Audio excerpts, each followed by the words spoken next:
1933. Os nazistas estão no poder. Agora querem transformar sua ideologia perversa em realidade. E o propagandista Joseph Goebbels se volta contra os judeus.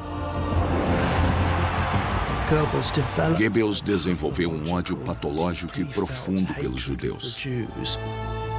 Mas seus inimigos mais perigosos estão na cúpula do partido. Entre eles estão Hermann Göring. Göring tinha a capacidade de grampear conversas telefônicas e usou seus poderes de forma diabólica. E Heinrich Himmler, que prefere o antissemitismo discreto. Era melhor que as coisas fossem feitas longe dos olhos do público. Na luta pelo poder, estes três homens levarão a Alemanha ao seu momento mais sombrio. Esta é a história dos asseclas de Hitler. Os ciúmes, as disputas internas e a bajulação que criarão um monstro e alimentarão os maiores horrores do Terceiro Reich.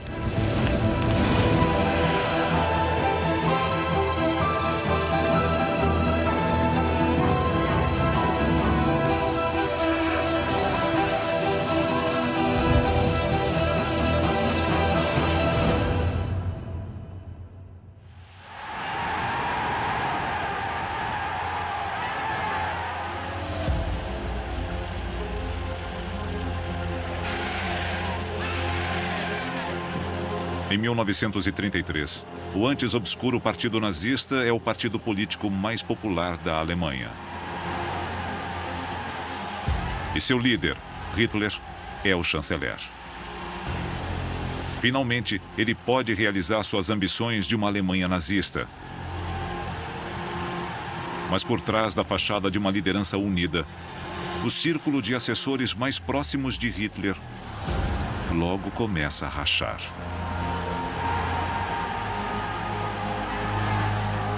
O leal secretário de Hitler, Hess, é nomeado delegado do Führer.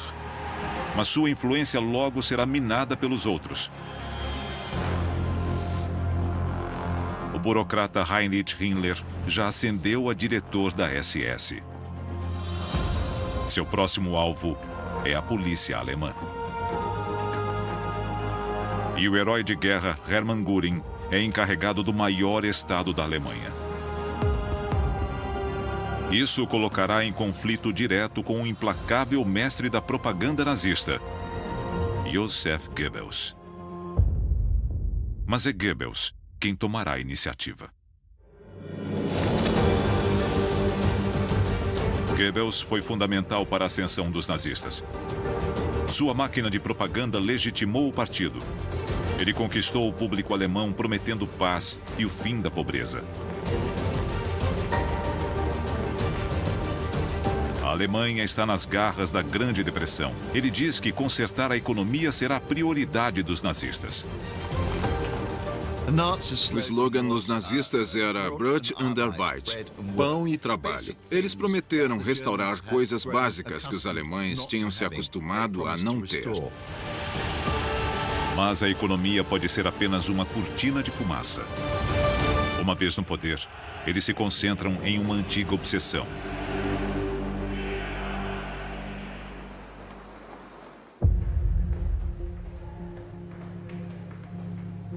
Goebbels é convidado por Hitler para discutir o item número 1 de sua lista: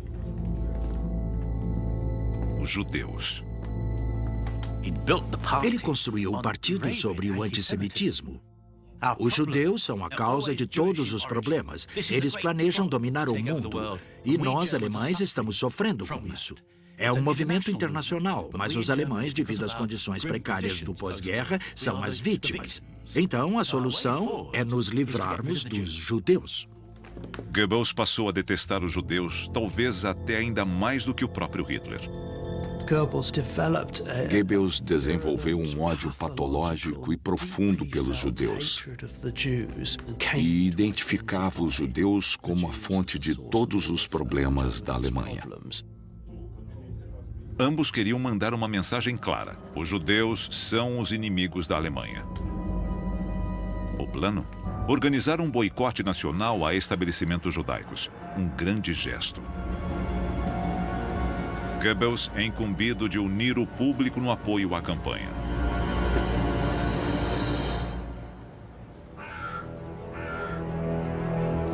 Enquanto Goebbels se dedica à tarefa, nem todos estão convencidos.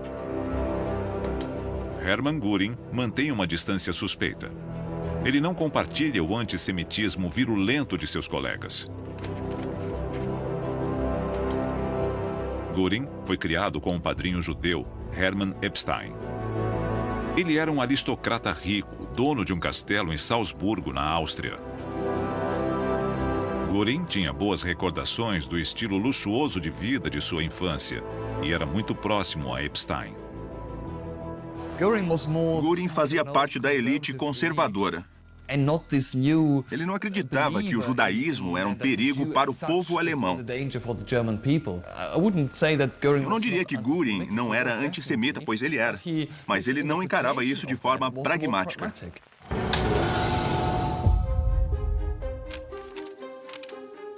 Enquanto Göring mantém a distância, seu rival tem a oportunidade perfeita para se aproximar do Führer. Ele quer convencer o público alemão a seguir seu plano de boicote aos negócios judaicos. Goebbels tinha o controle completo da propaganda contra os judeus. Foi Goebbels quem escreveu aqueles artigos antissemitas na imprensa, promovendo a ideia de que os judeus eram maus. Ele encerra os preparativos para o boicote.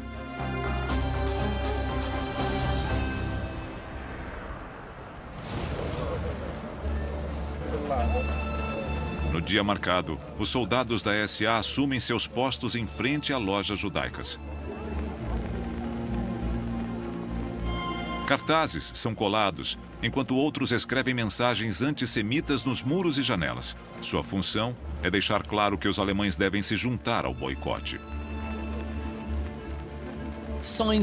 Surgiram placas em negócios judaicos dizendo "não compre dos judeus. Os judeus são a nossa desgraça. Voltem para a Palestina." Era antissemitismo promovido pelo Estado de forma descarada. Mas Goebbels não tem o sucesso que esperava. Göring não é a única pessoa ambivalente em relação ao boicote. Muitos alemães não o apoiam. Com a SA em frente às lojas, eles detiveram algumas pessoas. Outras entravam dizendo, eu tenho que buscar uma encomenda. E a SA não sabia se podia bloquear as pessoas fisicamente. Então, se você tivesse coragem e não gostasse da atitude da SA, você passava. Muitos alemães desafiaram os membros da SA que estavam nas portas. A Alemanha ainda não tinha se tornado um Estado autoritário completo. E as pessoas ainda podiam fazer isso. Eles queriam provar um apoio enorme ao boicote e não conseguiram. Foi um fracasso. Foi uma decepção para Goebbels. Então ele teve que engolir a indignação e aceitar a derrota, por enquanto.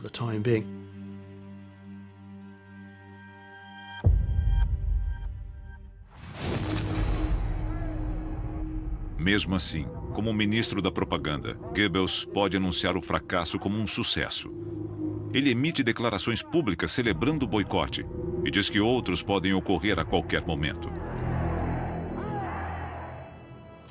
Mas é um blefe. Embora os fiéis ao partido apoiem totalmente seu antissemitismo, ele percebe que deve convencer todo o povo alemão. Para fazer isso, precisa conquistar a confiança dele. O antissemitismo aberto é, por enquanto, deixado de lado. Ele terá que pensar em longo prazo.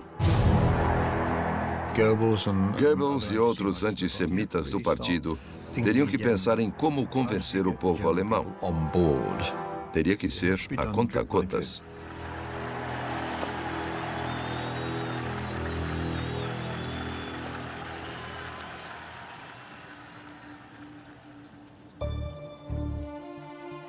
Para mudar o desejo do povo, Goebbels precisa de armas de propaganda mais poderosas.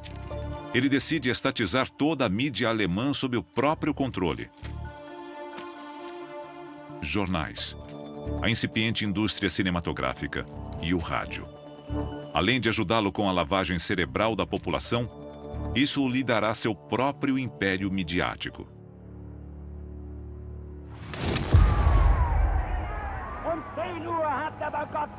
Ele quer a sua mensagem dentro de cada sala de estar da Alemanha e transmitida pelas ruas. Seu primeiro passo é assumir o controle das estações em todo o país. Mas há um problema: Hermann Göring.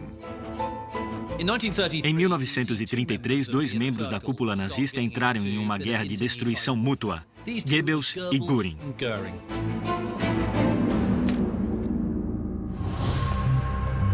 Cada estado alemão controla suas próprias estações de rádio. Mas agora Goebbels assume o comando de todos eles, com exceção de um: a Prússia. De longe, o maior estado, Göring tem controle direto sobre ela como ministro do interior da Prússia. Göring queria ter seu próprio império, e o centro desse império era a Prússia. Goebbels insiste que precisa do controle sobre a mídia prussiana. Goebbels queria acabar com a independência dos estados e reuni-los sobre um único Reich alemão. Mas Göring se mantém firme. Göring viu aquilo como uma invasão de Goebbels e tentou responder.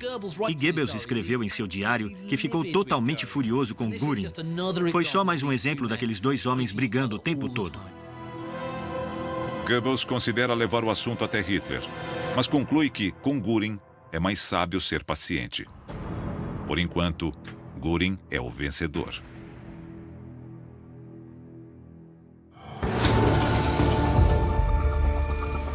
Ao contrário de Goebbels, que quer manter a questão judaica em primeiro plano, outros, como Heinrich Himmler, insistem em fazer o oposto.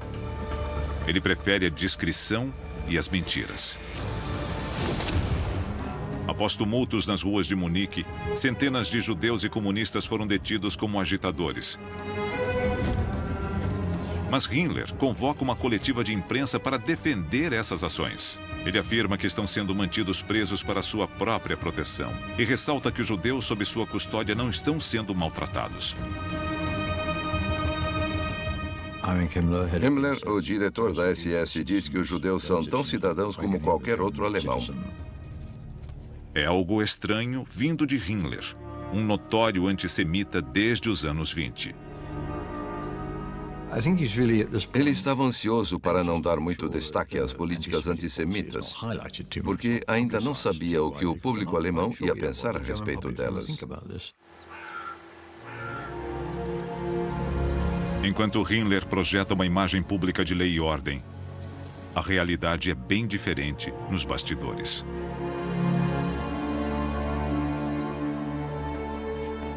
Um campo de concentração é construído especificamente para deter inimigos do Estado nazista, próximo a Munique, em Dachau.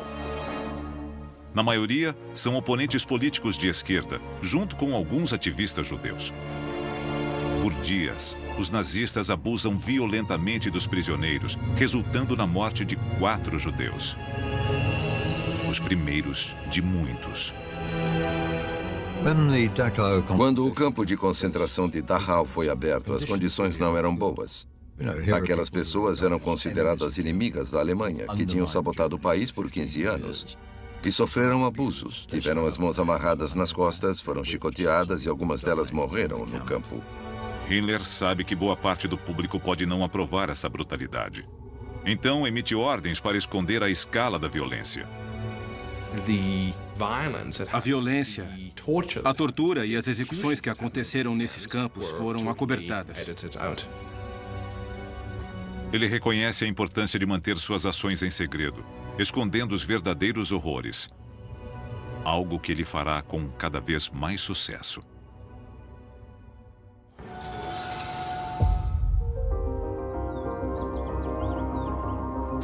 Desafiando seus 2 rivais, Goebbels quer levar sua campanha contra os judeus a um público mais amplo.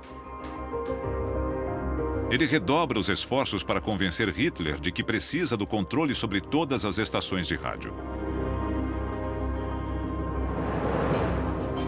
E inicia um ataque calculado ao homem que se encontra em seu caminho, Göring.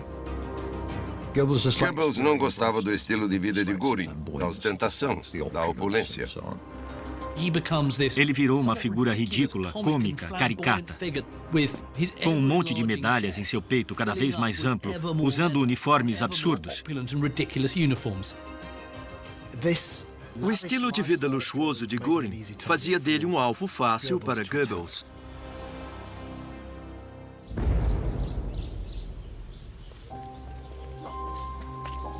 Goebbels envenena Hitler lentamente contra o Marechal do Reich.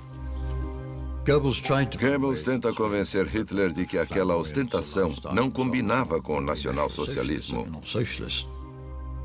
Mas Goebbels precisa tomar cuidado para não ser muito óbvio. Devido ao estilo de governo de Hitler, qualquer ataque a um colega ou a um oponente dentro do partido tinha que ser oblíquo. A técnica da omissão relevante é fundamental. Você não mencionava nomes, mas dizia: muitos no partido, meu Führer, são contrários à ostentação crescente. Estamos perdendo nossos princípios.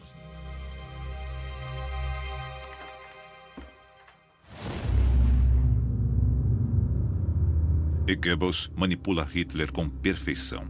Quando Hitler faz um discurso ao partido atacando a grandiosidade, não há dúvidas de que é um ataque velado ao seu Marechal do Reich. Goebbels ficou extasiado quando Hitler atacou a ostentação, porque viu como um golpe contra Göring. Então ele escreveu naquela noite em seu diário: Hitler já desistiu mentalmente de Göring. Ele não é mais ninguém, é uma piada ambulante. Goebbels ficou muito feliz. E Goebbels conquista 2 vitórias, pois Hitler também ordena que Göring entregue sua rádio prussiana. Goebbels derrotou um rival importante e agora tem o controle total das rádios alemãs. Mas é perigoso irritar alguém como Göring. Como comandante-em-chefe da polícia prussiana, Göring transformou essa organização na polícia secreta do Estado, a Gestapo. Ela se tornou uma rede de coleta de inteligência muito poderosa, que buscava informações sobre tudo e todos, incluindo membros da cúpula nazista. A Gestapo cerca Goebbels, observando seus passos, aguardando um escorregão.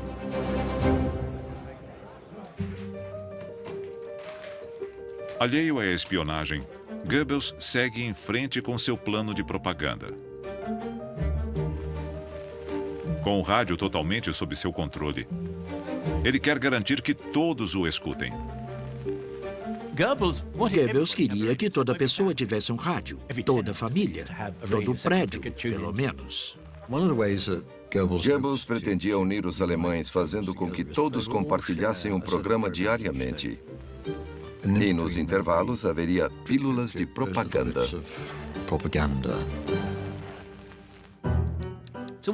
Então, o que Goebbels fez? Primeiro, atualizou todo o equipamento de transmissão. Agora ele podia transmitir para o número máximo de lares. Depois, ordenou a produção em massa de rádios. Só no primeiro ano, 1 milhão de novos aparelhos foram produzidos. É claro que o consumidor fica feliz, pois acha que é um indício de crescimento econômico. Havia um novo bem de consumo. Na verdade, era Goebbels entrando na casa das pessoas. E para garantir que elas ouviriam, ele instalou rádios na maioria dos bairros, para que todos escutassem as transmissões do partido.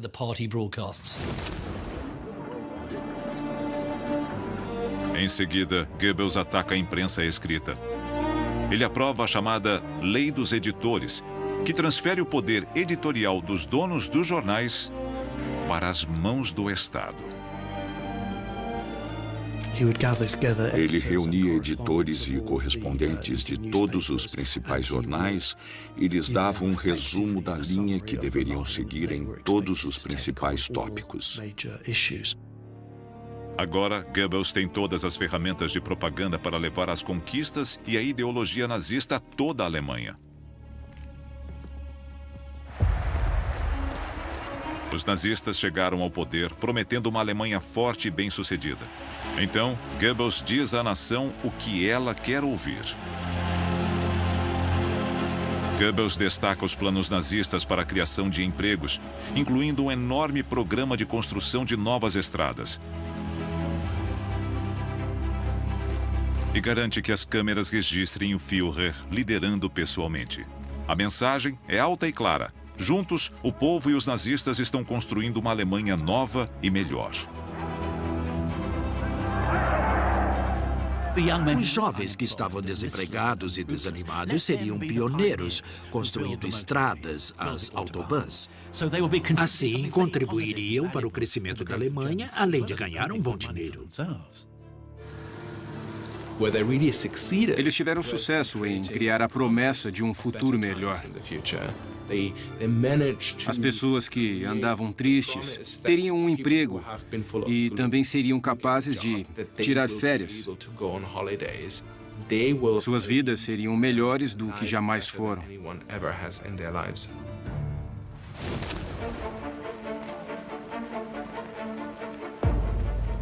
Os nazistas consolidam o espírito de unidade lançando a Volksgemeinschaft, a comunidade do povo. Um projeto de engenharia social de proporções épicas. Era uma visão utópica. Vamos deixar as diferenças de lado e nos unir em uma sociedade sem classes, chamada Volksgemeinschaft, a comunidade nacional. Para Goebbels, esse ideal de uma comunidade unida e harmoniosa, onde os indivíduos serviam a um bem maior, tornou-se uma estrela guia. Eles estão criando a imagem de uma comunidade unida, que desfruta de emprego crescente e de uma forte identidade nacional. Aos poucos, eles lançam as bases de sua visão para uma raça superior germânica. Foi a primeira tentativa da história de criação de um Estado racial, e o folk é um conceito central disso. Mas a imagem de uma utopia germânica cuidadosamente elaborada por Goebbels é construída sobre terreno instável. Porque apesar da propaganda, todos sabem que a economia não está indo bem. O milagre econômico nazista não está funcionando. Embora o desemprego tenha caído, os salários são baixos. Espiões são enviados às comunidades para trazer relatos sobre a opinião pública. E o clima é preocupante. O apoio eufórico começa a ceder. Está na hora de Goebbels reapresentar seus bodes expiatórios favoritos. A crise econômica não é culpa da Volksgemeinschaft. É culpa de forças externas. A ideia do folk abrange a identidade e a comunidade. Se você não é parte dessa comunidade, deve ser contrário a ela. Não existe meio termo. A sua origem étnica e racial o define como um ou outro. Agora, Goebbels pode criar um racha entre os alemães trabalhadores e os forasteiros venenosos. Em outras palavras, os judeus. É uma obra-prima da psicologia de massa. O ataque aos judeus, a ideia de um bode expiatório, a presença de um inimigo, distrai dos problemas econômicos internos. Eles eram os verdadeiros culpados pela crise. A propaganda de Goebbels deflagra uma onda de violência contra os judeus. Mas, nos bastidores, ela é surpreendentemente contestada. Incluindo pelo próprio Adolf Hitler. Os linchamentos deixam o público nervoso e prejudicam a economia. O apoio ao partido está em risco. Relutantemente, Hitler ordena a redução da violência. Mas Goebbels está determinado a impor sua visão. E logo encontra a oportunidade perfeita.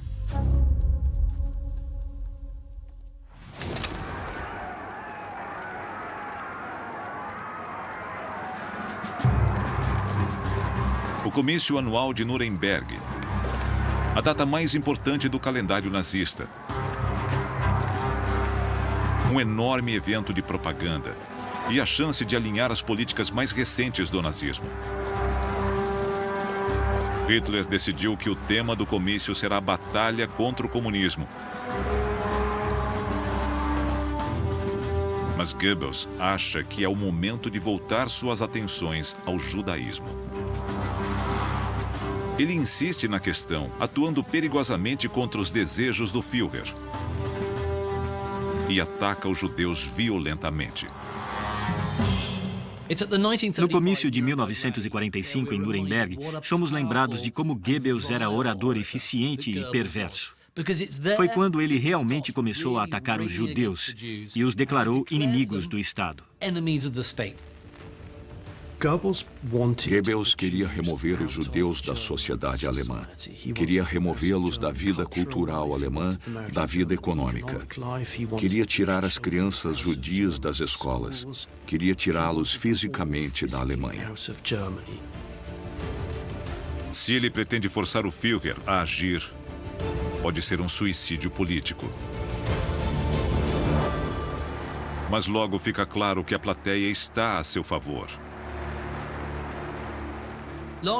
Graças a Goebbels, o público nazista implora que algo seja feito contra os judeus. E eles querem uma ação imediata. A aposta de Goebbels dá resultado. Hitler cede e acalma a plateia, colocando o antissemitismo no topo da lista de prioridades.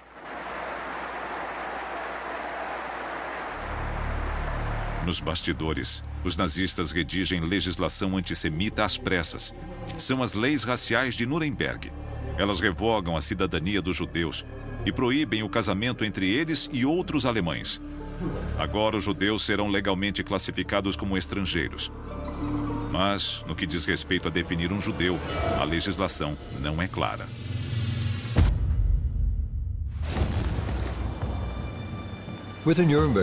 As leis de Nuremberg geraram muita confusão sobre quem seria considerado judeu. Obviamente, muitas pessoas eram metade ou um quarto judias. O que fazer com elas? Nem os próprios judeus conseguiam ou conseguem definir exatamente o que é um judeu. Em que momento alguém se torna um judeu? Vem dos avós? Vem dos pais? É por escolha em termos religiosos? É pelo casamento?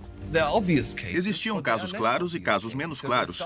Então eles começaram a debater quem era judeu e onde traçar o limite.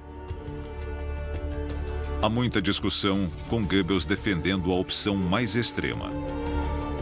Goebbels estava frustrado com aquilo. Do ponto de vista dele, sangue judeu era sangue judeu. E sangue alemão, sangue alemão. Se você tinha sangue judeu, era judeu, mesmo que fosse muito pouco. O público alemão podia não concordar em perseguir pessoas que fossem uns 16avos judias. Isso não ia dar certo. Finalmente, eles chegam a um meio termo. Foi decidido que qualquer pessoa com 3 avós judeus era, por definição, um judeu e não tinha direito à cidadania, a um emprego, a direitos legais ou à educação. É uma grande vitória para Goebbels e um marco terrível para os nazistas no caminho aos horrores futuros. Mas, em meio à polêmica, há uma ausência notável.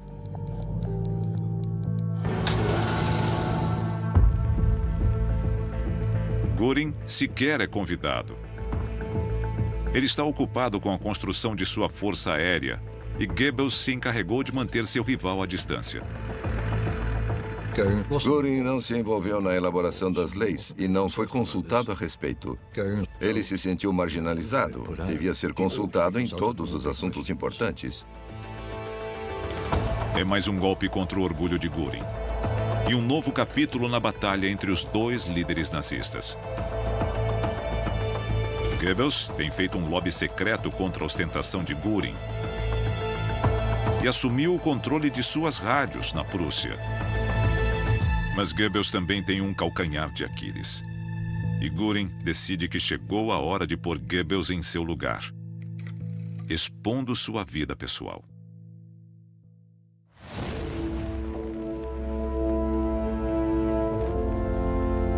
O império midiático de Goebbels inclui a indústria cinematográfica, que além de promover sua mensagem, também lhe oferece alguns benefícios adicionais. Embora fosse casado, Goebbels não era um marido fiel. Ele era muito inteligente, sabia conversar e era muito atraente para muitas mulheres. E também tinha muito poder, o que é um afrodisíaco famoso. E ao controlar a mídia, ele também controlava o cinema. E o que encontramos no cinema? Muitas mulheres bonitas. Então, onde Goebbels sempre estava? No estúdio de cinema. Ele teve muitos casos com estrelas e abordava muitas estrelas e obteve muito sucesso.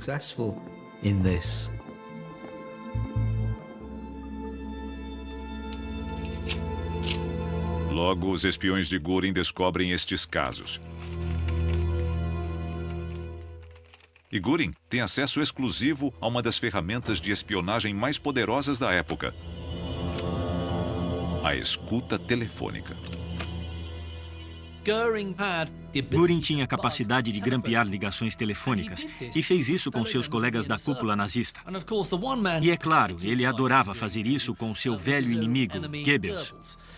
Ele ria alto lendo as transcrições das ligações entre Goebbels e a sua última conquista. O relacionamento mais intenso de Goebbels é com uma linda atriz tcheca, Lida Barova. Ele é obcecado por ela desde que se conheceram em 1936. A glamurosa Barova interpreta vilãs sedutoras. A ironia era que mulheres alemãs não podiam fazer os papéis de sedutoras sensuais, porque seria ofensivo às mulheres alemãs. Então, eles precisavam de pessoas inferiores, como tchecos, para esses papéis. Mas isso não impedia Goebbels de receber a atenção e o afeto de Barova.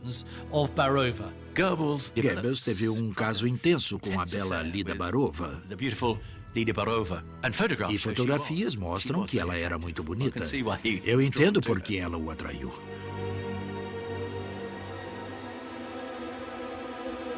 O caso tórrido de Goebbels dá a Göring toda a munição necessária.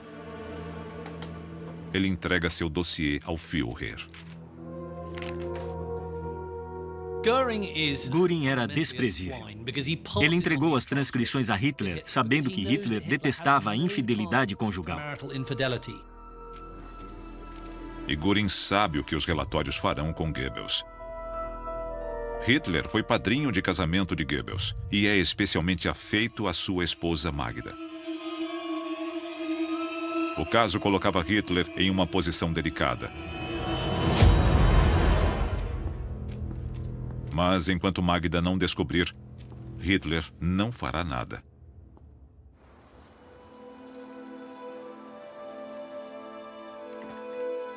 Mas logo Magda ouve que seu marido se apaixonou por outra mulher.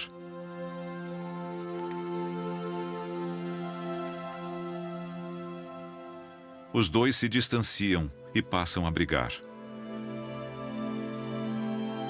O casamento está por um fio.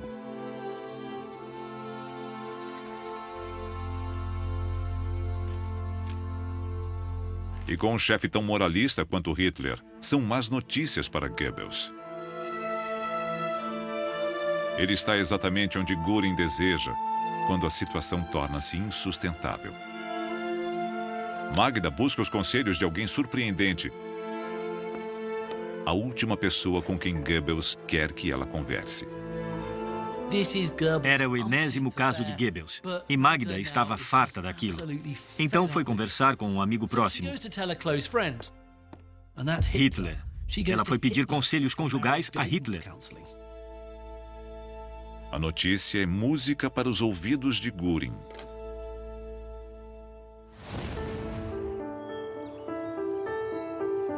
Magda viaja para o extremo sul da Alemanha, Obersalzberg, o retiro de Hitler nas montanhas. A carreira de seu marido está em jogo. Magda e Hitler eram incrivelmente próximos. Hitler sempre visitava os Goebbels e passava a maior parte do tempo falando com Magda. Quando Hitler ficou sabendo que Goebbels estava envergonhando e humilhando Magda, ele achou isso intolerável. Hitler convoca Goebbels.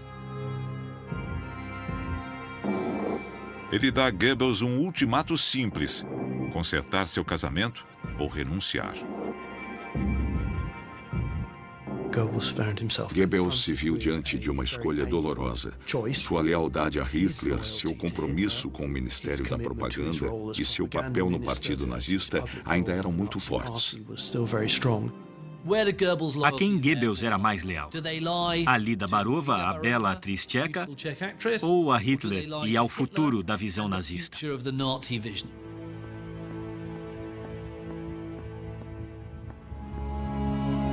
Ele não vê escolha a não ser terminar com Lida Barova. E ela recebe notícias ainda piores. Por ter pecado aos olhos de Hitler, não há lugar para Barova nas telas de cinema do Terceiro Reich.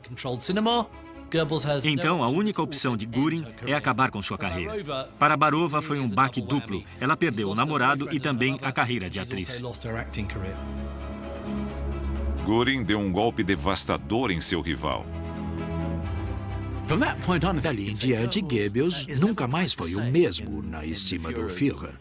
Ele manteve sua posição, mas foi prejudicado pelo divórcio. Goebbels passa de herói a pária em um piscar de olhos.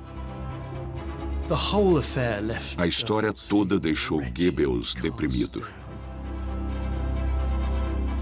Göring neutralizou um grande rival no partido. Mas nada é permanente na cúpula nazista.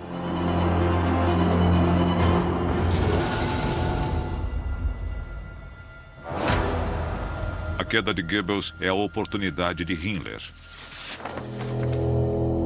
Embora seja mais discreto em seus planos, Himmler agarra a chance de manter acesa a chama do antissemitismo.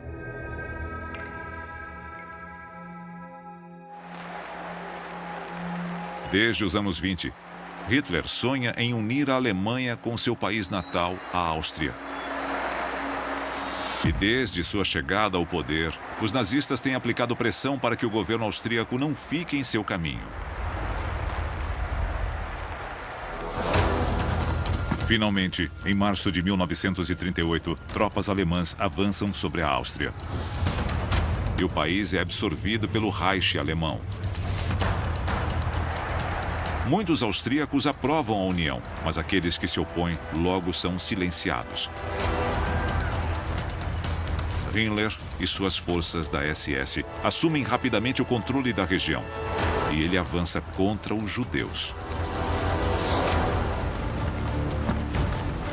Há quase 200 mil deles na Áustria. Himmler pretende transformar o país em um campo de testes para políticas antissemitas. A Anschluss da Áustria deu a Himmler a oportunidade de experimentar suas políticas antissemitas. E nos primeiros meses da ocupação, os judeus foram submetidos a uma série de coisas desagradáveis. Terras confiscadas, negócios comprados a preços reduzidos. Judeus foram humilhados. Muitos foram presos em campos. Para Himmler e seu braço direito, Reinhard Heydrich, esta forma de antissemitismo altamente eficiente rende frutos. A base da política antissemita na Áustria era se livrar dos judeus, mas não exterminá-los ainda. Era preciso encontrar formas de fazê-los deixar o país, deixando, é claro, suas riquezas. E eles tiveram sucesso. Em semanas, eles expulsam milhares de judeus austríacos do recém-expandido Império Alemão. O sucesso consolida as reputações de Himmler e Heydrich. Enquanto Goebbels, ainda em desgraça após o caso com Barova, é obrigado a vê-los recebendo as glórias.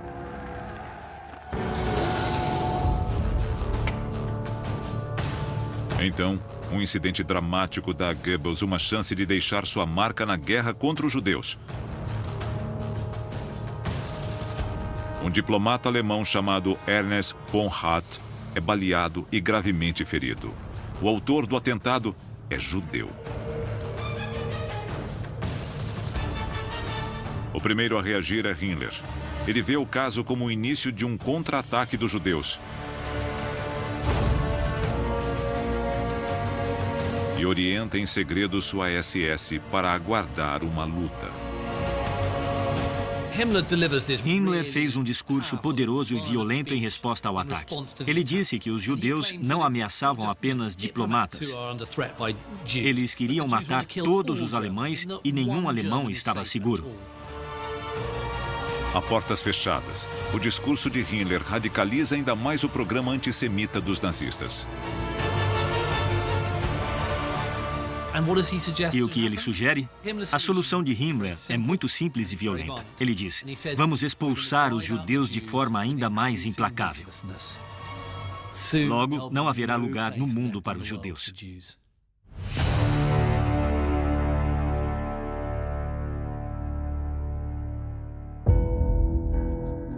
Parece que Himmler será o líder de uma guerra discreta contra os judeus. Mas Goebbels logo retomará a iniciativa.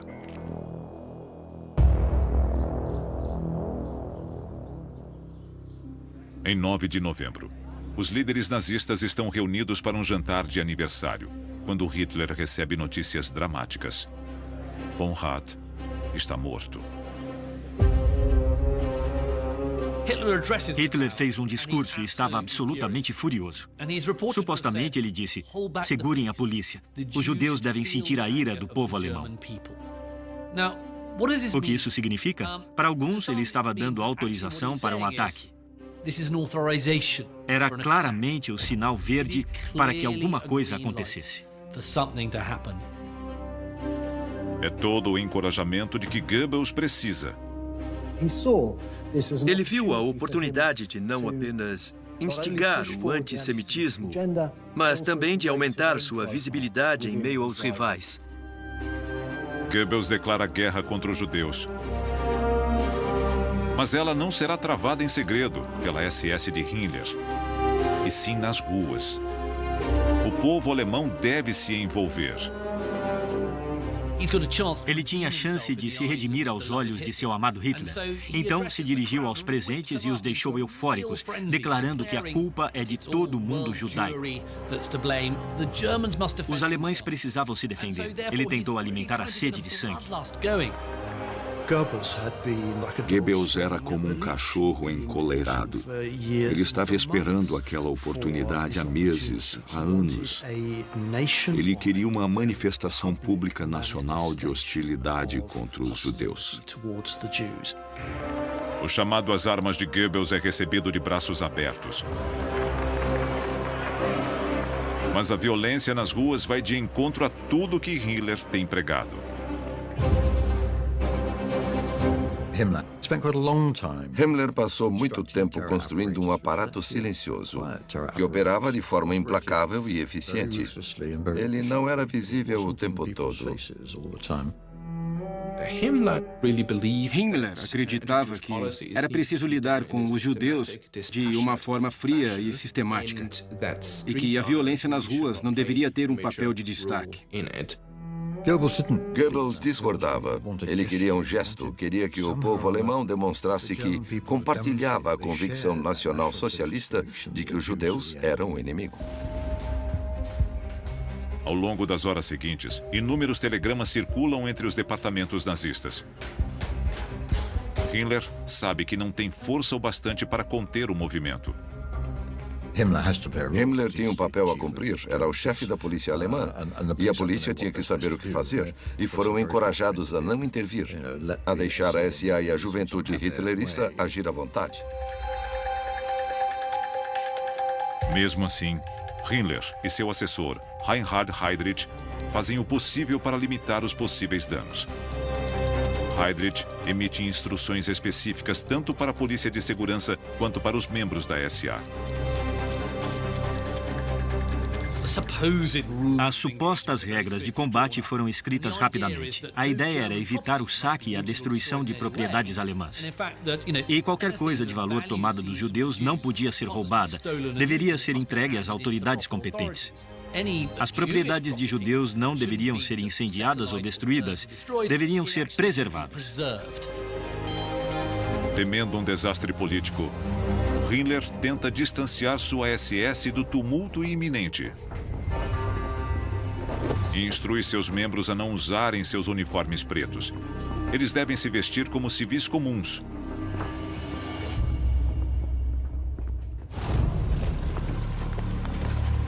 Göring está fora da cidade quando tudo acontece. Mas com Himmler impotente, Goebbels está livre para agir.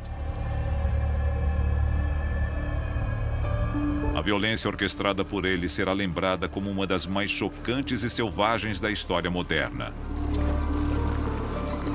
A Kristallnacht.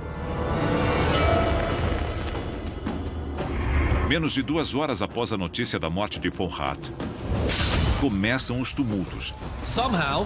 De alguma forma, os soldados não receberam as supostas regras de combate, que deveriam proteger tudo que tivesse valor. Em vez disso, foi um massacre completo. Casas, negócios, posses foram queimados, destruídos, de todas as formas possíveis. Sinagogas foram queimadas. Lojas e propriedades judaicas foram saqueadas e destruídas. Mas eles não destruíram apenas propriedades, destruíram pessoas. Pessoas foram mortas a pauladas e machadadas.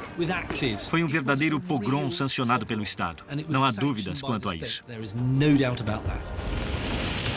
Centenas de sinagogas são totalmente queimadas. Casas e negócios são saqueados. Quase 100 judeus são assassinados. Mais de 30 mil são levados para campos de concentração.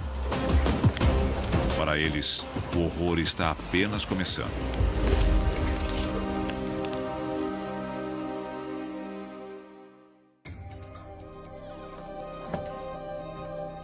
Se Goebbels queria uma demonstração pública de apoio à guerra contra os judeus, foi o que a Kristallnacht lhe deu.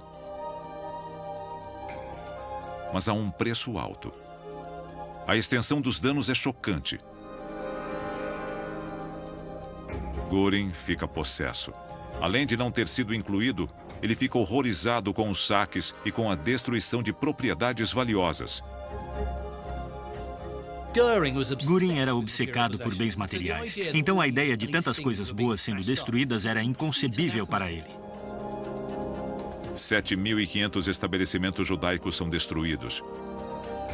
E uma quantidade enorme de bens valiosos foi saqueada. Isso pode causar um dano enorme à economia. Himmler também está furioso com o descontrole da situação. Para ele, a ideia de violência nas ruas pertencia aos primórdios do movimento nazista. Não era algo que os nazistas deviam fazer agora que estavam no poder. E ele defendeu a demissão de Goebbels. Foi um momento crítico para Goebbels. Himmler esperava convencer Hitler de que já era o bastante. Ele tinha ido longe demais. A Kristallnacht podia se voltar contra Goebbels. Ele tinha dado aos seus rivais a oportunidade de cercá-lo como abutres.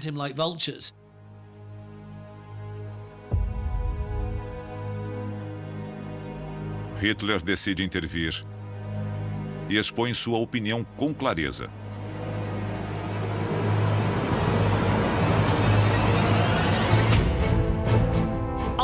No fim, Hitler fica ao lado de Goebbels em uma demonstração pública de apoio ao ministro da propaganda. Parece que Goebbels está salvo.